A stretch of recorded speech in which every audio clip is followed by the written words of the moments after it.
नमस्कार दोस्तों, the book society में आपका स्वागत है। जहां हम आज की इस वीडियो के माध्यम से सब्जेक्ट कोड MPSE 001 के कुछ महत्वपूर्ण प्रश्नों की चर्चा आपके साथ करेंगे। जैसा कि परीक्षाएं नज़दीक हैं और इन परीक्षाओं को ध्यान में रखते हुए हमने यहां पर कुछ महत्वपूर्ण प्रश्नों को आपके लिए तैयार किया है। टोटल जो प्रश्नों की संख्या होगी वो 10 होगी और इन 10 क्वेश्चनों को हम दो अलग अलग भागों में पूरा करेंगे। आज के भाग में हमारी कोशिश रहेगी कि हम 5 प्रश्नों की चर्चा आपके साथ कर लें। जहां पहला जो क्वेश्चन है वो क्वेश्चन ये है कि भारत की विदेश नीति के निर्धारक तत्वों की व्याख्या कीजिए। मोस्ट रिपीटेड क्वेश्चनों में से ये एक क्वेश्चन है और ये क्वेश्चन जो है वो हमारा 3rd चैप्टर से बनता है। तो क्वेश्चन हमसे ये पूछ रहा है कि भैया भारत की जो विदेश नीति है इसको निर्धारित करने वाले तत्वों के बारे में बताओ। तो देखो, जब भी किसी देश की विदेश नीति तय की जाती है तो उस देश की विदेश नीति में जो है उस देश का इतिहास, उस देश की संस्कृति, उस देश की राजनीतिक व्यवस्था उस देश की विदेश नीति को प्रभावित करते हैं। यानी कि कोई भी देश हो, चाहे भारत की बात करो या किसी भी देश की बात करो, तो किसी भी जो देश की विदेश नीति है वो उस देश के इतिहास से प्रभावित होती है, उस देश की संस्कृति से प्रभावित होती है। इतना ही नहीं, उस देश की राजनीतिक व्यवस्था से प्रभावित होती है और साथ ही साथ जो बंदा लीडर है उससे तो प्रभावित होनी होनी है कि उस लीडर की विचारधाराएं क्या हैं। तो हम यहाँ पर यही पढ़ने जा रहे हैं कि भैया भारत की जो विदेश नीति है उसे कौन कौन सी चीज़ें जो हैं निर्धारित करने में एक महत्वपूर्ण भूमिका निभाती हैं। तो जब आप भारत की विदेश नीति का गहराई से अध्ययन करोगे, भारत की फॉरेन पॉलिसी को समझोगे, तो आपको पता चलेगा कि भारत की फॉरेन पॉलिसी में बहुत सारे फैक्टर हैं। इनमें से कुछ फैक्टर ऐसे हैं जो आंतरिक हैं, जो देश के अंदर मौजूद हैं, जबकि कुछ ऐसे फैक्टर हैं जो बाहरी हैं। तो भारत की विदेश नीति को निर्धारण करने में कई सारे तत्व हैं। इन तत्वों को हम दो भागों में बांट लेते हैं, एक आंतरिक तत्व और एक बाहरी तत्व। और इन तत्वों को समझकर ही भारत अपनी रणनीतियों को बनाता है, चाहे वो राष्ट्रीय स्तर पर हो और चाहे अंतर्राष्ट्रीय स्तर पर हो। अब हम इनमें से कुछ तत्वों की बात करेंगे। तो देखो, किसी भी देश की विदेश नीति को जो पहला तत्व प्रभावित करता है वो होता है उस देश का इतिहास, यानी कि हिस्टोरिकल बैकग्राउंड, और दूसरा होता है उस देश की संस्कृति। भाई, जिस देश का इतिहास जैसा होगा, जिस देश की संस्कृति ऐसी होगी, उस देश की विदेश नीति में भी उसका प्रभाव सिंपल सी बातें दिखाई देगा। अगर आप भारत की विदेश नीति देखोगे तो भारत अपनी विदेश नीति में जब भी किसी देश से संबंध बनाता है तो वो सत्य, अहिंसा के सिद्धांतों पर आगे चलने की बात करता है, मेल जोल की बात करता है। लेकिन जो आज हम देखते हैं, भारत शांतिपूर्ण तरीके से आगे बढ़ना चाहता है, मेल मिलाप की नीति पर आगे चलना चाहता है, हर देश के साथ सहयोग बढ़ाना चाहता है। ये आखिर आज ऐसा थोड़ी है, ये भारत को ना इतिहास से विरासत में मिला है। आप भारत का इतिहास उठाकर देखोगे तो भारत हमेशा से जो है अहिंसा के सिद्धांतों पर चलता रहा है, शांति के सिद्धांतों पर चलता रहा है, सह अस्तित्व यानी कि मेल मिलाप के सिद्धांतों पर चलता रहा है। तो आज अगर आप भारत की विदेश नीति में अहिंसा, शांति, मेल मिलाप की बात देखते हैं तो ये भारत के इतिहास से प्रभावित है, भारत की संस्कृति से प्रभावित है। क्योंकि भारत और भारत का इतिहास, भारत की जो संस्कृति है वो सत्य, अहिंसा और पूरे विश्व को एक साथ लेकर चलने वाली नीति है। तो इसलिए भारत अपनी विदेश नीति में हमेशा वसुधैव कुटुंबकम की नीति पर चलता है, जिसमें वो पूरे विश्व को एक परिवार मानता है। लेकिन जो ये वसुधैव कुटुंबकम की नीति है ये भारत के इतिहास से प्रभावित है, भारत की संस्कृति से प्रभावित है। जैसे कि भारत और चीन के बीच में पंचशील के सिद्धांत पर साइन हुए थे। आप सभी को पता है, भारतीय प्रधानमंत्री पंडित जवाहरलाल नेहरू और चीन के प्रधानमंत्री चाउ एन लाई के बीच में पंचशील थ्योरी पर साइन हुए थे, जिसमें ये बात हुई थी कि दोनों देश एक दूसरे पर आक्रमण नहीं करेंगे, शांतिपूर्ण तरीके से मेल मिलाप की नीति पर आगे बढ़ेंगे, एक दूसरे के मामले में इंटरफेयर नहीं करेंगे, एक दूसरे के कल्चर का सम्मान करेंगे। हालांकि चीन ने इस थ्योरी को नहीं माना, क्योंकि चीन का इतिहास अलग है, चीन हमेशा आक्रमणकारी रहा है। तो लेकिन भारत की बात करें, भारत हमेशा अपने सिद्धांतों पर चलता रहा है, क्योंकि भारत का इतिहास, भारत की परंपराएं सत्य, अहिंसा और मेल मिलाप पर चलती हैं। तो इस प्रकार से भारत की विदेश नीति का अगर आप आधारशिला देखोगे, भारत की विदेश नीति की नींव देखोगे, तो वो उसके इतिहास और संस्कृति से प्रभावित है। अब देखो, भारत की विदेश नीति को प्रभावित करने वाला जो दूसरा कारक है वो ज्योग्राफिकल फैक्टर है, यानी कि भौगोलिक स्थिति है। अगर आप भारत की बात करोगे तो भारत में उत्तर में हिमालय की पर्वत श्रृंखलाएं हैं, और जब उत्तर की पर्वत श्रृंखलाओं को देखोगे तो यहाँ से जो भारत का भाग है वो कुछ क्षेत्र चीन से भी लगता है, पाकिस्तान से भी लगता है, नेपाल से भी लगता है, भूटान से भी लगता है, इधर बांग्लादेश है, म्यांमार है। तो ऐसे में भारत की अगर भौगोलिक स्थिति की बात करोगे तो भारत की भौगोलिक स्थिति ऐसी है कि उत्तर में हिमालय है, फिर भारत तीनों तरफ से नीचे जो है पानी से घिरा हुआ है, समुद्र से घिरा हुआ है। भारत जो है बहुत सारे देशों के साथ अपनी सीमाएं साझा करता है। अगर आप भारत के पड़ोसी देशों की बात करोगे तो भारत की जो बाउंड्री है वो पाकिस्तान से लगती है, इधर अफगानिस्तान से भी लगती है, नेपाल और भूटान से भी लगती है, बांग्लादेश और म्यांमार से भी लगती है। तिब्बत पर चीन का आक्रमण होने के कारण चीन से भी कुछ क्षेत्र जो हैं वो सट जाते हैं, और ये सारी चीज़ें हमारी विदेश नीति को प्रभावित करती है। तो यानी कि इंडिया जब भी अपनी फॉरेन पॉलिसी में कोई भी चीज़ सेट करता है तो उन्हें इन सब चीज़ों का ध्यान में रखना पड़ता ही है, क्योंकि अगर बांग्लादेश में कोई घटना घटेगी तो हमारे देश को ही प्रभावित करेगी, पाकिस्तान में कोई घटना घटेगी तो हमारे देश को ही प्रभावित करेगी, तो सेम टू सेम सिंपल सी बात है कि पूरा विश्व जो है वो बहुत ही एक तगड़ी चैन में फंसा हुआ है, और इसमें अगर किसी भी देश में कोई घटना घटती है तो पूरे विश्व को प्रभावित करती है, और ऐसे में फॉरेन पॉलिसी भी चेंज होती रहती है। इतनी बात क्लियर है। तो भारत की विदेश नीति को अगर आप देखो कि अगर भारत के किसी देश के साथ संबंध अच्छे हैं या खराब हैं, तो उसमें आपको बहुत सारी चीज़ों को ध्यान में रखना पड़ेगा। ये नहीं कि कुछ भी जाके कमेंट कर दिया। तो भारत की विदेश नीति को अगर आप देख रहे हो किसी देश के साथ संबंध अच्छे हैं या बेकार हैं, तो उसमें कौन कौन से तत्व होंगे। पहला तत्व होगा भारत का इतिहास, भारत की संस्कृति। दूसरा ज्योग्राफिकल फैक्टर, जैसे कि हिंद महासागर में जो भारत की स्थिति है उससे से भारत को क्या फ़ायदा मिलता है। समुद्री व्यापार, जल मार्गों की सुरक्षा, समुद्री सुरक्षा सुनिश्चित करने के लिए हमें ये लाभ प्रदान मिलता है। भारत की जो फॉरेन पॉलिसी है वो आर्थिक लाभ को ध्यान में रखकर तय की जाती है। हर एक देश भाई विदेशी संबंध जो बनाता है वो अपनी अर्थव्यवस्था को मजबूत करने के लिए बनाता है। तो भारत भी अपनी अर्थव्यवस्था को मजबूत करने के लिए, अंतर्राष्ट्रीय व्यापार के लिए, इन्वेस्टमेंट के लिए अपनी पॉलिसी तैयार करता है, और इसके तहत भारत विभिन्न देशों और संगठनों के साथ अपनी साझेदारियों को बढ़ावा देता है। जैसे WTO के साथ हो गया, G20 के बारे में आपने सुना ही होगा। आसियान के साथ भारत जो है साझेदारी बढ़ा रहा है ताकि भारत की अर्थव्यवस्था को लाभ पहुँचे। भारत की विदेश नीति को निर्धारित करने में जो अगली चुनौती है वो है सुरक्षा। तो भारत को आतंकवाद, सीमा विवाद और ऊर्जा सुरक्षा जैसी चुनौतियों का सामना करना पड़ता है। आप सभी को पता है पाकिस्तान और बांग्लादेश के साथ हमारा क्या है, बाउंड्री डिस्प्यूट है। चीन के साथ अरुणाचल प्रदेश को लेकर मुद्दा गंभीर है। तो ऐसे में जो चुनौतियां हैं ये भी हमारी विदेश नीति को निर्धारण करने में एक महत्वपूर्ण भूमिका निभाती हैं। तो जब भी हम भारत चीन के साथ संबंधों को आगे बढ़ाने की बात करेंगे तो सबसे पहले हम यही तो कहेंगे भाई कि अरुणाचल प्रदेश वाला मुद्दा सॉल्व हो जाना चाहिए। भारत पाकिस्तान को संबंध को अच्छा करने की बात करेंगे तो हम सबसे पहले कश्मीर मुद्दे पर ही तो ध्यान देंगे। तो इस प्रकार से भारत की विदेश नीति को निर्धारित करने में जो महत्वपूर्ण फैक्टर हैं, जो महत्वपूर्ण तत्व हैं, वो है पहला भारत का इतिहास, भारत की संस्कृति। दूसरी बात यह है कि भारत की भौगोलिक स्थिति जो सबसे ज़्यादा भारत की विदेश नीति को प्रभावित करती है। फिर भारत का आर्थिक लाभ। फिर चौथी बात है सुरक्षा। और अगर हम बात करें पांचवी चीज़ तो वह है आंतरिक विकास की आवश्यकता। तो हर एक देश अपनी विदेश नीति को निर्धारित करते हुए ये सोचता है कि हम अपने देश का जो है आंतरिक विकास हो, अपने देश के जो नागरिक हैं उनकी सभी सामाजिक और आर्थिक आवश्यकताएं पूरी हो, और इसी के लिए हर एक देश दूसरे देश से अंतर्राष्ट्रीय सहयोग लेता है। फॉर एग्जाम्पल जलवायु परिवर्तन के लिए, ऊर्जा की ज़रूरतों के लिए, खाद्य सुरक्षा के लिए आज विदेश नीति में ये मुद्दे बहुत महत्वपूर्ण भूमिका निभा रहे हैं।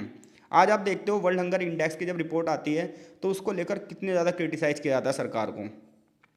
विदेश नीति को निर्धारित करने में जो अगला तत्व भूमिका निभाता है वह है विश्व की राजनीति और शक्ति संतुलन। विश्व की राजनीति में अगर आप देखोगे तो विश्व की राजनीति में दो बड़ी महाशक्तियां हैं। 1991 से पहले सोवियत संघ और अमेरिका, ठीक है, इस समय अमेरिका और चाइना, ठीक है। ऐसे में भारत की विदेश नीति जो है वो इन शक्ति संतुलन के आधार पर हमेशा बदलती रहती है। जैसे कि अगर आप शीत युद्ध के दौरान देखोगे तो भारत ने नॉन अलाइनमेंट मूवमेंट अपनाया, क्योंकि दुनिया दो भागों में बटी थी, एक तरफ सोवियत संघ था और एक तरफ अमेरिका था। तो दुनिया दो धड़ों में बटी थी, इसलिए भारत को नॉन अलाइनमेंट मूवमेंट यानी गुटनिरपेक्षता की नीति को चलाना पड़ा। अगर सोचो ना, दुनिया दो भागों में नहीं बटी होती तो क्या भारत गुटनिरपेक्षता की नीति को अपनाता? बिल्कुल नहीं अपनाता। तो विश्व की राजनीति भी अपने देश की विदेश नीति को प्रभावित करती है। अगर हम अपनी विदेश नीति में गुटनिरपेक्षता को अपना रहे हैं तो इसलिए अपना रहे हैं क्योंकि विश्व में ऐसा सिनेरियो बन चुका है कि हमें गुटनिरपेक्षता ही अपनानी पड़ेगी। क्योंकि अगर हम सोवियत संघ के साथ मिल जाते तो ये हमारा यूज़ करता, और अगर हम अमेरिका के साथ मिल जाते तो ये अपनी धौंस हमें जमाता। तो इसलिए हम दोनों से दूर होकर गुटनिरपेक्षता की नीति अपना रहे हैं। लेकिन मुद्दा है कि अगर शीत युद्ध नहीं होता तो क्या हमें गुटनिरपेक्षता की जरूरत थी? बिल्कुल नहीं थी। तो आज विश्व की राजनीति में जब भी कोई चेंज होता है तो उसी हिसाब से हमें भी अपनी विदेश नीति में चेंज करना पड़ता है। अगली बात यह है कि अंतर्राष्ट्रीय संगठन भी हमारी विदेश नीति को प्रभावित करते हैं। हमारी क्या, हर एक देश की विदेश नीति को प्रभावित करते हैं। जैसे UN हो गया, WTO हो गया, इंटरनेशनल मॉनिटरी फंड हो गया, ब्रिक्स हो गया।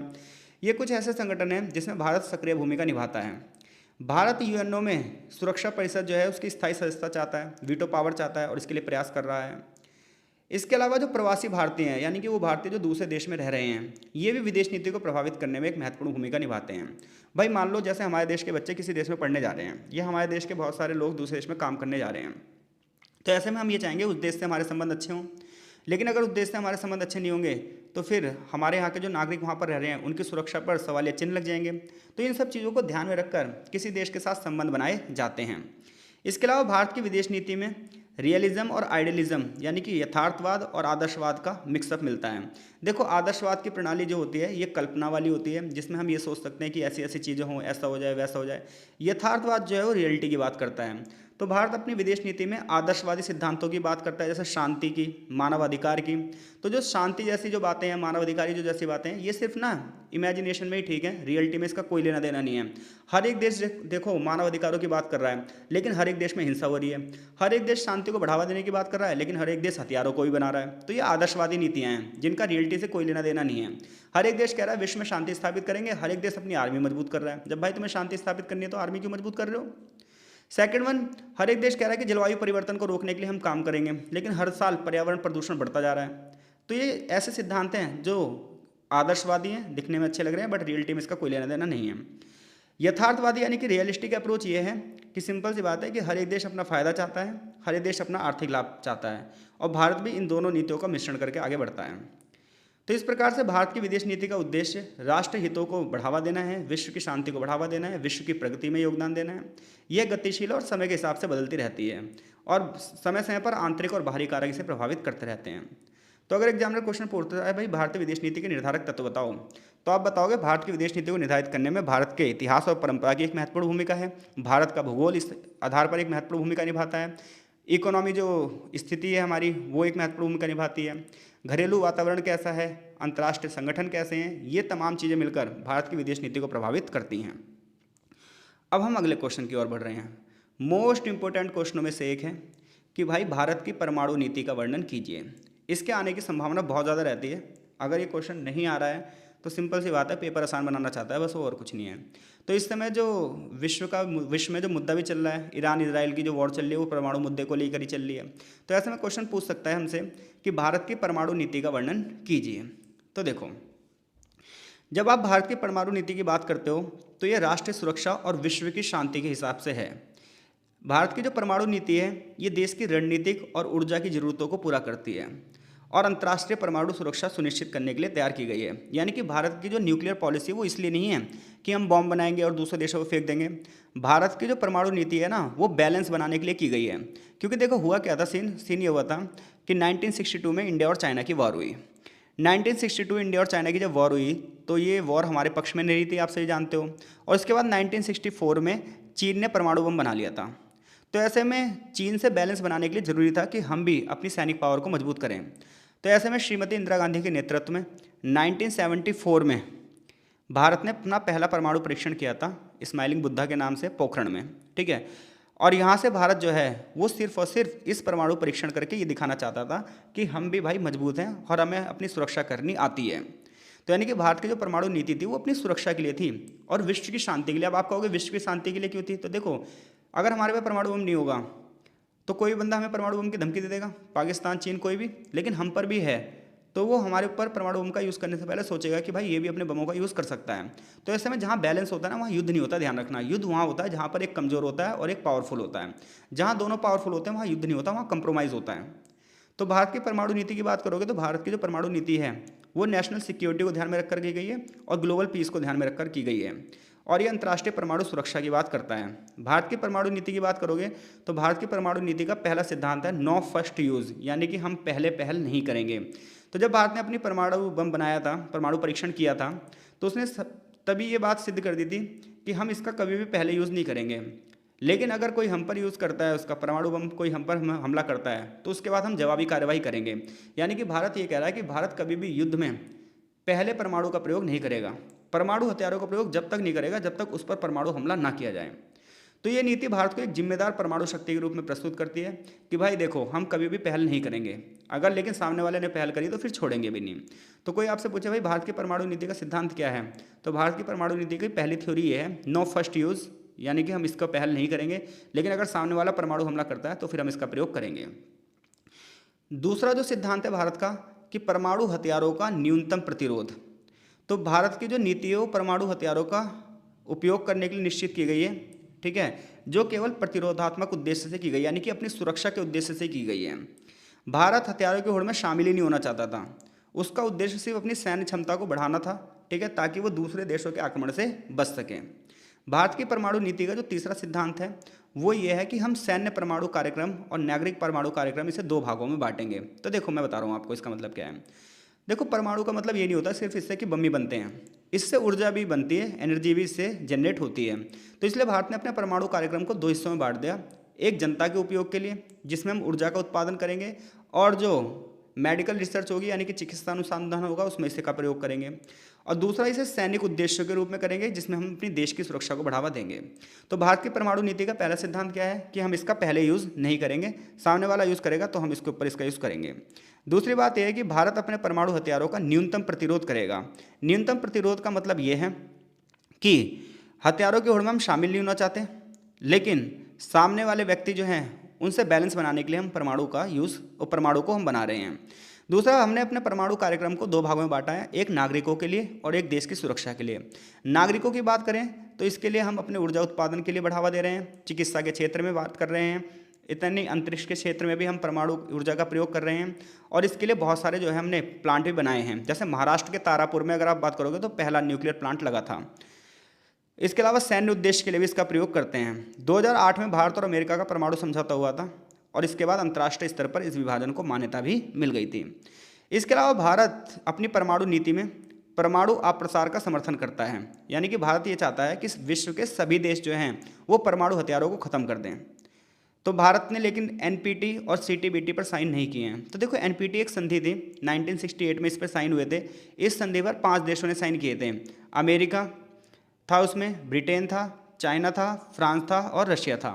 ये संधि ये कहती है एनपीटी कि भाई केवल इन 5 देशों को छोड़कर और कोई भी देश परमाणु बम नहीं बनाएगा। तो भारत ने इस संधि का विरोध किया, क्योंकि भारत ये कह रहा था कि इससे 5 देश पावरफुल हो जाएंगे और ऐसे में पूरे विश्व पर अपना नियंत्रण कर सकते हैं। तो भारत ने कहा भाई मैं एनपीटी पे साइन कर दूंगा, लेकिन जब अगर ये सभी देशों के लिए एक जैसी हो, इन 5 देशों को भी अपने परमाणु बम खत्म करने पड़ेंगे। ऐसी सीटीबीटी है, कॉम्प्रहेंसिव टेस्ट बैन ट्रीटी, व्यापक परमाणु परीक्षण संधि, ये भी कहते हैं कि कोई भी देश न्यूक्लियर का टेस्ट नहीं कर सकता।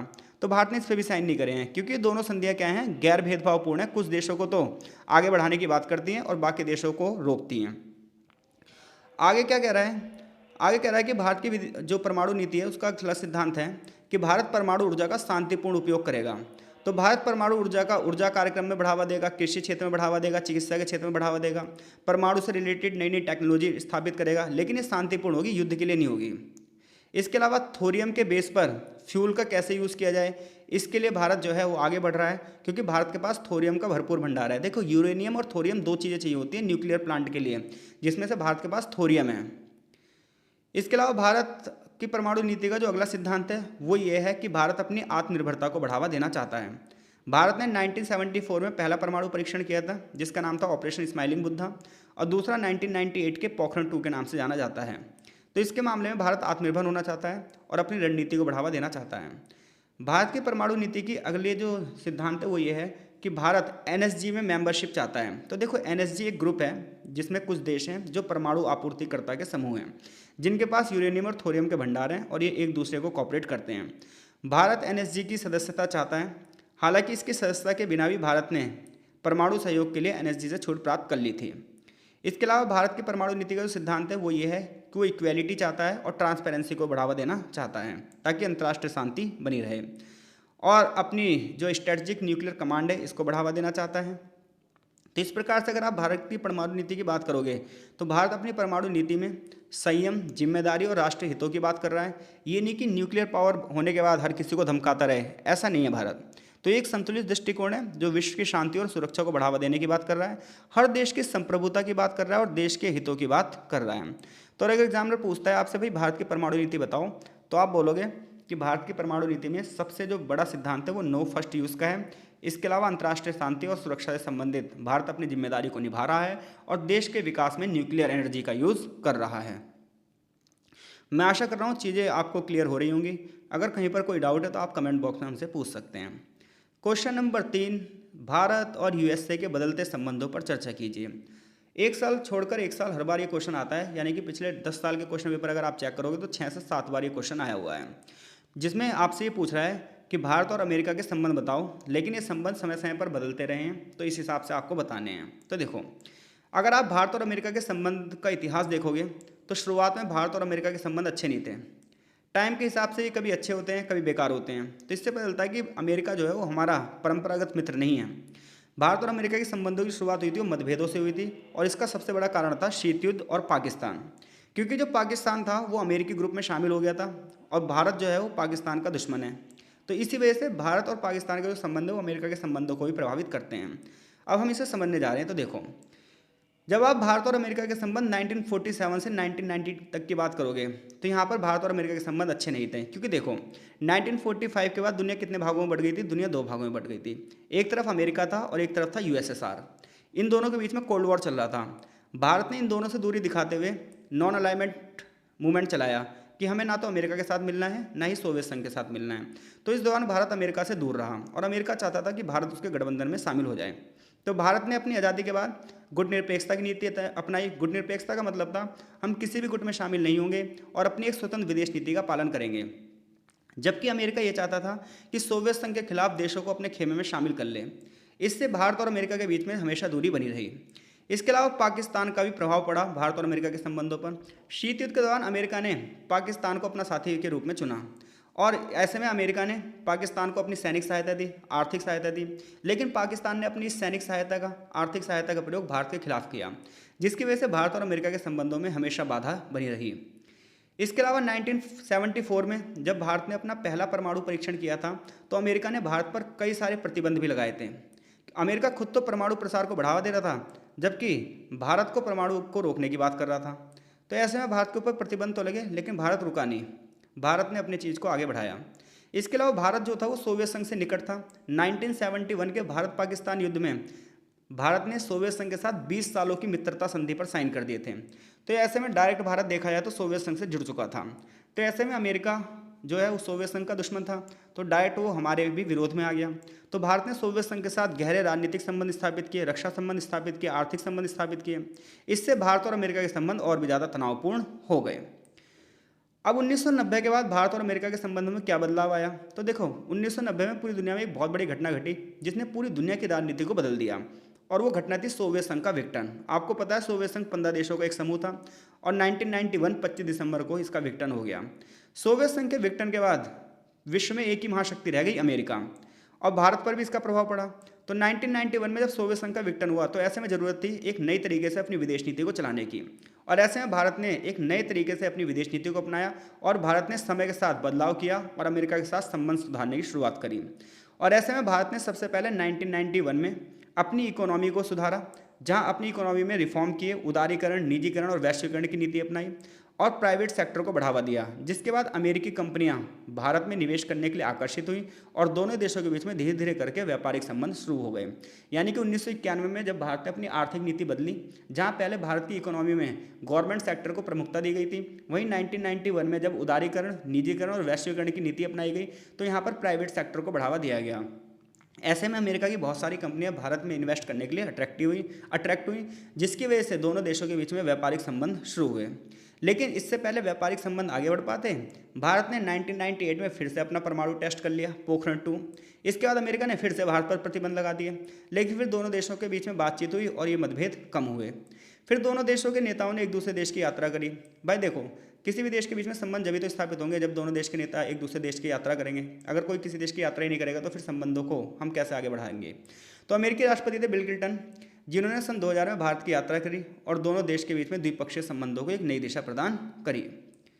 21वीं सदी की अगर हम बात करें सन 2000 के बाद से अब तक, तो 2005 में भारत और अमेरिका के बीच में परमाणु समझौता हुआ है, नागरिक परमाणु समझौता, जिसमें हम न्यूक्लियर एनर्जी का यूज़ करेंगे देश के डेवलपमेंट में।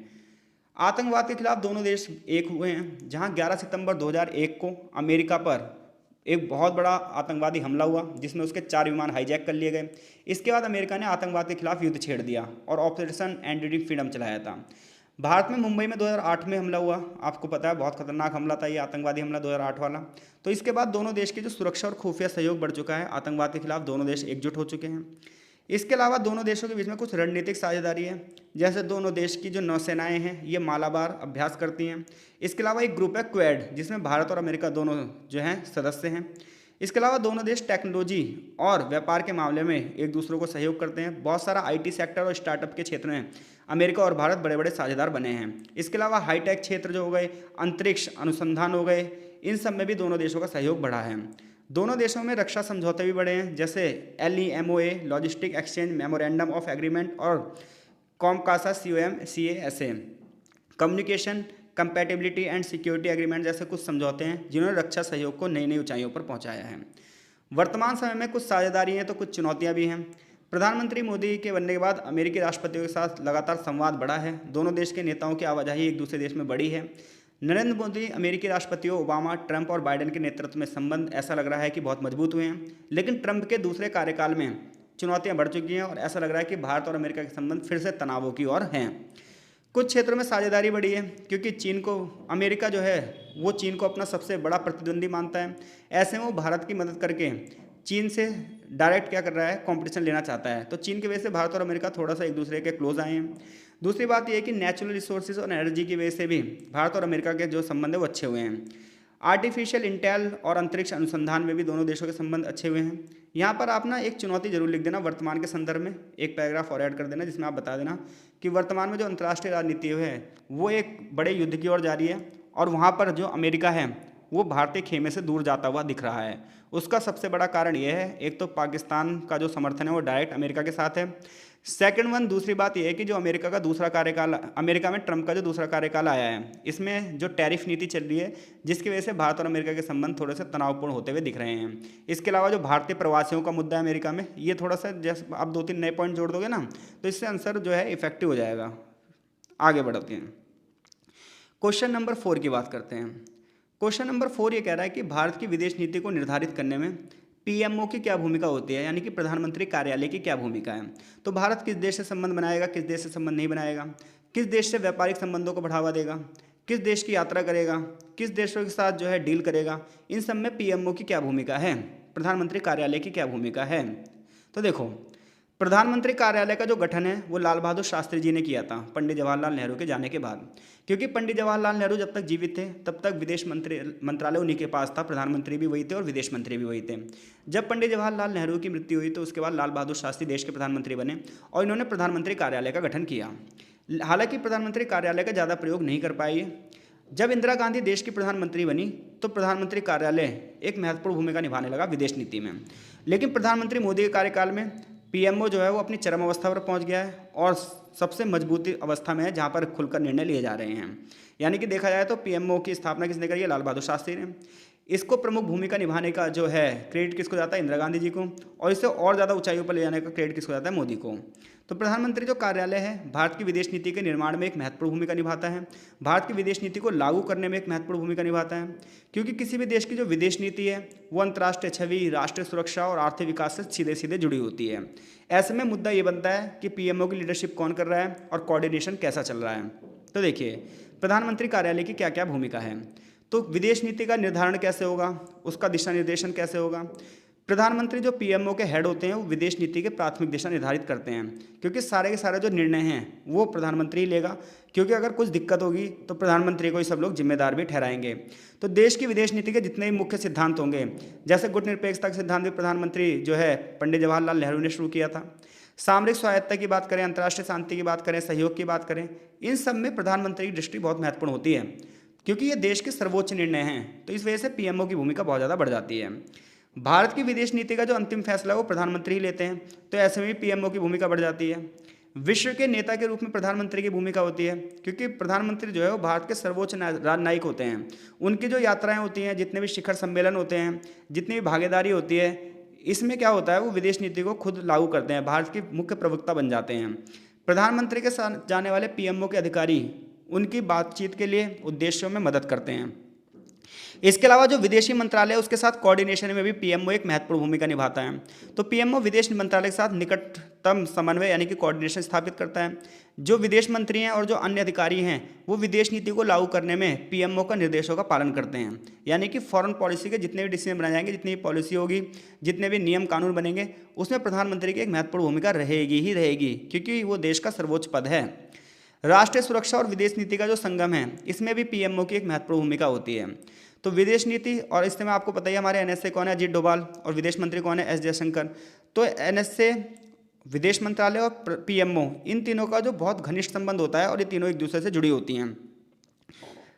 सीमा विवाद हो, आतंकवाद हो, साइबर सुरक्षा हो, समुद्री सुरक्षा हो, हर मुद्दे पर सबसे पहली जो प्रतिक्रिया होगी वो पीएमओ की होगी, जहाँ पीएमओ ही महत्वपूर्ण भूमिका निभाएगा। इसके अलावा जितने भी अन्य सरकारी विभाग हैं उनके बीच में भी कोऑर्डिनेशन जो है पीएमओ ही चलाता है। तो विदेश नीति, रक्षा विभाग, परमाणु ऊर्जा विभाग, फाइनेंस, ये सारी चीज़ें जो है एक दूसरे से कनेक्टेड है और पीएमओ इन विभागों के बीच में कोऑर्डिनेशन स्थापित करता है। उदाहरण के लिए भारत अमेरिका परमाणु समझौते के दौरान पीएमओ ने ऊर्जा मंत्रालय और विदेश मंत्रालय के साथ मिलकर प्रयास किया था। अगर कोई संकट पैदा होता है विश्व में, जैसे युद्ध हो, प्राकृतिक आपदा हो, अंतर्राष्ट्रीय विवाद हो, तो ये सारे जो विवाद है वो पीएमओ के तहत ही निर्णय लिए जाते हैं। उदाहरण के लिए यमन और यूक्रेन जैसे देशों में फंसे भारतीय नागरिकों को निकालने के लिए पीएमओ ने विदेश मंत्रालय और रक्षा मंत्रालय के प्रयासों का समन्वय किया था। यह वर्तमान में अभी इजराइल कह रहा हूँ, जो अभी इजराइल की वॉर चल रही है ईरान से, तो इजराइल और ईरान के भी प्रेजेंट में वॉर चल रही है, आपको बताया। तो ईरान से ऑपरेशन सिंधु के तहत बहुत सारे बच्चों को वापस लाया गया वहाँ से, ठीक है। तो इसमें सब में क्या है, पीएमओ की एक महत्वपूर्ण भूमिका होती है। रणनीतिक साझेदारियों में और बहुपक्षीय मंचों का जो नेतृत्व है वो भी पीएम करता है। यानी कि जितनी भी साझेदारी होती है, जैसे अमेरिका हो गया, रूस हो गया, जापान हो गया, क्वेड देशों के साथ जो मजबूत संबंध बनाने की बात होती है, तो उसमें पीएमओ ही लीडरशिप करता है। या G20 जैसे जो वैश्विक मंच हैं, ब्रिक्स, SCO जैसे मंच हैं, इसमें जो भारत की भागीदारी है उसमें पीएमओ के निर्देशों के तहत ही चलती है। तो इस प्रकार से हम देख सकते हैं कि विदेश नीति की निगरानी के लिए, विदेश नीति को बढ़ावा देने में पीएमओ की एक महत्वपूर्ण भूमिका होती है भाई। तो यहाँ आप बता दोगे डिप्लोमेसी के बारे में और निष्कर्ष भी लिख दोगे कि प्रधानमंत्री कार्यालय केवल एक प्रशासनिक इकाई नहीं है, बल्कि भारतीय विदेश नीति को निर्धारित करने में एक महत्वपूर्ण भूमिका निभाता है। इसके माध्यम से ही भारत की रणनीतिक सोच, वैश्विक दृष्टिकोण और राष्ट्रीय हित के बारे में पता चलता है। तो कुल मिलाकर आपको ये बताना है कि भारत की विदेश नीति में पीएमओ की क्या भूमिका है, और उसको आप मेन हेडिंग बना के लिख दोगे। अंतिम क्वेश्चन की बात कर रहे हैं, और बहुत ही इंपॉर्टेंट क्वेश्चन है ये भी, कि भारतीय अर्थव्यवस्था पर बहुराष्ट्रीय कंपनियों के प्रभाव बताओ। यानी कि जो MNC कंपनी हैं ये इंडियन इकोनॉमी को कैसे प्रभावित करती हैं। तो देखो, आप सभी को पता है बहुराष्ट्रीय कंपनियां वो हैं जो विभिन्न देशों के माध्यम से अपना व्यापार चला रही है, विभिन्न देशों में जाकर अपनी जो है शाखाएं खोलती हैं। तो ऐसे में इनका उस देश की अर्थव्यवस्था पर बहुत ज़्यादा प्रभाव पड़ता है। तो ऐसे ही अगर आप भारतीय इकोनॉमी की बात करोगे तो भारतीय अर्थव्यवस्था में MNC कंपनियों का प्रभाव बहुत ही गहरा है। 1991 के बाद जब भारत ने अपनी इकोनॉमी में चेंज किया था, उदारीकरण, निजीकरण और वैश्वीकरण की नीति शुरू करी थी, उसके बाद से भारत में MNC की भूमिका लगातार बढ़ रही है। लगातार इन MNCs ने भारत में इन्वेस्टमेंट को बढ़ावा दिया है। हालांकि इसके कुछ पॉजिटिव भी प्रभाव पड़े हैं और कुछ नेगेटिव इम्पैक्ट्स देखे जा सकते हैं। जैसे कि अगर हम भारतीय अर्थव्यवस्था पर पॉजिटिव इम्पैक्ट्स देखें MNC के, तो सबसे पहली बात तो यह है कि इससे FDI में वृद्धि हुई है। FDI मतलब प्रत्यक्ष विदेशी निवेश।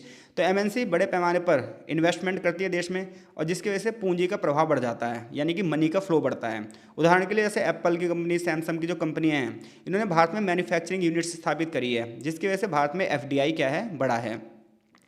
MNC की वजह से जो है नौकरियां बढ़ती हैं। MNCs की वजह से भारत में लाखों नौकरियां पैदा हुई हैं। इससे कुशल श्रमिक बढ़े हैं, अकुशल श्रमिक भी बढ़े हैं। IT के क्षेत्र में गूगल, माइक्रोसॉफ्ट और इन्फोसिस जैसी कंपनियां हैं जिन्होंने बड़े पैमाने पर लोगों को रोजगार दिया है। इसके अलावा देश का जो है टेक्नोलॉजिकल डेवलपमेंट होता है और टेक्नोलॉजी का ज्ञान भी भारत को मिला है MNC कंपनियों से। तो जो MNC कंपनी, इनके पास आधुनिक तकनीक होती है, मैनेजमेंट सिस्टम होता है। जब ये यहाँ पर आती हैं तो भारतीय लोगों को भी फिर ये ट्रेंड करती हैं उस हिसाब से, और फिर हमें भी उस तकनीकी विकास का फायदा मिल जाता है। उदाहरण के लिए मारुति सुजुकी ने भारत में ऑटोमोबाइल उद्योग में तकनीकी और गुणवत्ता को एक नई दिशा दी है। उपभोक्ताओं के विकल्पों में वृद्धि होती है। तो MNC ने भारतीय बाजार में उच्च गुणवत्ता वाली वस्तुएं भी लेकर आए हैं, उच्च गुणवत्ता वाली सेवाएं भी लेकर आए हैं। उदाहरण के लिए अगर आप नेटफ्लिक्स, अमेजन प्राइम वीडियो की बात करो तो भारत में मनोरंजन के लिए उन्होंने एक नए मानक स्थापित कर दिए हैं। तो उपभोक्ताओं के पास चॉइस ज़्यादा बढ़ जाती है इन MNCओं की वजह से। इसके अलावा एक्सपोर्ट में वृद्धि हुई है। कई MNC कंपनियों ने भारतीय की वैश्विक आपूर्ति श्रृंखला का हिस्सा बन गई, जैसे मेड इन इंडिया उत्पादों का निर्यात बढ़ाया। उदाहरण के लिए फॉक्सकॉन भारतीय मैन्युफैक्चरिंग यूनिट से मोबाइल उपकरणों का निर्यात करती है। इंफ्रास्ट्रक्चर का भी डेवलपमेंट हुआ है MNC की वजह से। तो MNC ने भारत में उद्योगों और सेवाओं के लिए बुनियादी ढांचे का विकास किया है। जैसे कि अमेजन और फ्लिपकार्ट ने लॉजिस्टिक्स और गोदाम निर्माण में बहुत ज़्यादा इन्वेस्टमेंट किया। आप देख रहे हो बहुत सारे आउटलेट जो हैं वो भारत में बने हैं। इसके अलावा सड़कों के निर्माण कार्य में और अन्य इंफ्रास्ट्रक्चर जो है बैंकिंग सेक्टर वगैरह में भी इनका बहुत बड़ा योगदान है। सामाजिक योगदान की बात करोगे तो MNC शिक्षा के क्षेत्र में, स्वास्थ्य के क्षेत्र में और पर्यावरण के क्षेत्र में भी इन्वेस्टमेंट करती हैं। जैसे कि TSC टाटा कंसल्टेंसी सर्विस ने ग्रामीण शिक्षा और कौशल विकास को बढ़ावा देने में एक महत्वपूर्ण भूमिका अदा करी है। अब हम नकारात्मक प्रभाव की बात करते हैं। तो जो हमारे लोकल इंडस्ट्री होती हैं उन पर दबाव बढ़ जाता है, क्योंकि MNC हाई टेक्नोलॉजी वाली कंपनियां हैं। ऐसे में हमारे जो उद्योग हैं वो इनसे कंपटीशन नहीं कर पाते। हमारी जो कॉस्टिंग ज़्यादा आती है और हमारी जो क्वालिटी है वो थोड़ी सी डाउन हो जाती है, जिसकी वजह से भारत के जो स्थानीय उद्योग हैं उस पर दबाव बढ़ा है। वॉलमार्ट और फ्लिपकार्ट कंपनियों के आने की वजह से छोटे छोटे जो किराना स्टोर्स हैं वो प्रभावित हुए हैं और बहुत सारे किराना स्टोर्स तो बंद ही हो गए हैं। मुनाफे का आउटफ्लो, एमएनसी के कंपनी का जो मुनाफा होता है वो बड़े पैमाने पर भारत से बाहर चला जाता है। इससे देश से मनी का जो फ्लो है वो कम हो जाता है और पैसा बड़े पैमाने पर बाहर चला जाता है। जैसे कि बहुत सारी आईटी कंपनियां हैं अपने मुनाफे को अपने उस देश में भेजती हैं जो उनका ओरिजिनल देश होता है। सांस्कृतिक प्रभाव की बात करो तो एमएनसीज का भारतीय समाज में पश्चिमीकरण को बढ़ावा दिया है। आज हम फास्ट फूड चेन में बिल्कुल फंस चुके हैं। मैकडोनाल्ड्स और केट की फ्राइड चिकन, KFC जैसे जो मुद्दे हैं, ये जो वो हैं खान पान की परंपराएं हैं, इन्होंने भारत को पूरी तरीके से प्रभावित कर दिया है। तो अगर हम देखें एमएनसीज की वजह से भारत के खाने पीने, पहनने ओढ़ने, जो पूरी तरीके से जो इंडियन कल्चर है वो पूरी तरीके से प्रभावित हो गया है। ये निगेटिव इम्पैक्ट है। पर्यावरणीय मुद्दे, सिंपल सी बात है, एमएनसी जहाँ पर मैन्युफैक्चरिंग करेंगी तो वहाँ पर इन्वायरमेंट भी प्रभावित होगा। तो इस प्रकार से अगर आप देखोगे तो भारतीय अर्थव्यवस्था पर एमएनसीज का प्रभाव बहुत अलग अलग दिशाओं में दिखता है। ये कंपनियां देश के आर्थिक विकास में महत्वपूर्ण भूमिका निभाती हैं, तकनीकी विकास में महत्वपूर्ण भूमिका निभाती हैं, रोजगार के अवसरों में महत्वपूर्ण भूमिका निभाती हैं। FDI आता है, इनसे टेक्नोलॉजी मिलती है हमें, लेकिन कुछ इसके निगेटिव इम्पैक्ट्स भी हैं जिसे हमें ध्यान में रखकर ही चीज़ों को आगे बढ़ाना चाहिए और इन नकारात्मक प्रभावों को कम करने के लिए नई नई पॉलिसीज़ बनानी चाहिए। तो मैं मान के चल रहा हूँ कि इन 5 क्वेश्चनों में से अगर कोई भी क्वेश्चन पेपर में आता है तो आप इन सभी क्वेश्चनों के आंसर देने में सक्षम हो। मिलते हैं आपसे इस PDF के पार्ट 2 में, तब तक के लिए आपका बहुत बहुत धन्यवाद।